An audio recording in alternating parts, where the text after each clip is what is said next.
क्या आपने कभी सोचा है कि दुनिया की अर्थव्यवस्था सिर्फ कुछ ताकतवर लोगों के इशारों पर नाच रही है?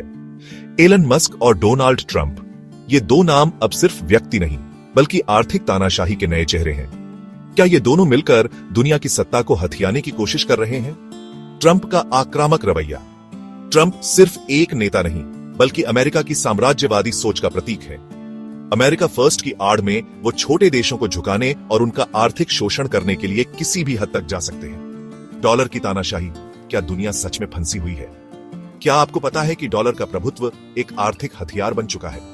अमेरिका जब चाहे किसी भी देश पर आर्थिक प्रतिबंध लगा सकता है। रूस, ईरान, वेनेजुएला जैसे देशों को डॉलर से बाहर कर दिया गया। अगर कोई देश अमेरिका के खिलाफ खड़ा होता है तो डॉलर की पावर से उसकी अर्थव्यवस्था तबाह की जा सकती है। छोटे देशों के लिए खतरा एक आर्थिक गुलामी। अमेरिका और पश्चिमी देश अपने बैंकिंग सिस्टम, ट्रेड पॉलिसी और टेक्नोलॉजी माफिया के जरिए छोटे देशों को आर्थिक गुलाम बना रहे हैं। क्या भारत, अफ्रीका और दक्षिण अमेरिकी देशों का भविष्य अब अमेरिका की मुट्ठी में कैद रहेगा? टेक्नोलॉजी का हथियार एलन मस्क का खेल। स्पेस, इंटरनेट और एआई मस्क अब हर जगह अपना एकाधिकार बना रहे हैं। स्टारलिंक से इंटरनेट का नियंत्रण, टेस्ला और एआई से ऑटो इंडस्ट्री की बादशाहत। क्या यह अमेरिकी एजेंडे का हिस्सा है? क्या ब्रिक्स इस तानाशाही का अंत करेगा? ब्रिक्स, ब्राजील, रूस, इंडिया, चीन, साउथ अफ्रीका अब डॉलर के प्रभुत्व को तोड़ने की तैयारी कर रहा है। नए करेंसी सिस्टम पर चर्चा हो रही है। क्या एक नया वैश्विक आर्थिक संतुलन बन सकता है?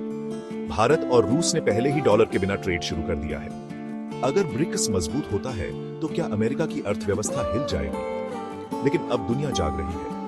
छोटे देश अब अमेरिका के आर्थिक जाल से निकलने के लिए नए विकल्प तलाश रहे हैं। भारत और चीन जैसी उभरती अर्थव्यवस्थाएं अब अपनी शर्तों पर वैश्विक व्यापार कर रही हैं। टेक्नोलॉजी का इस्तेमाल अब सिर्फ अमीरों के लिए नहीं बल्कि आम जनता की ताकत बढ़ाने के लिए भी हो सकता है।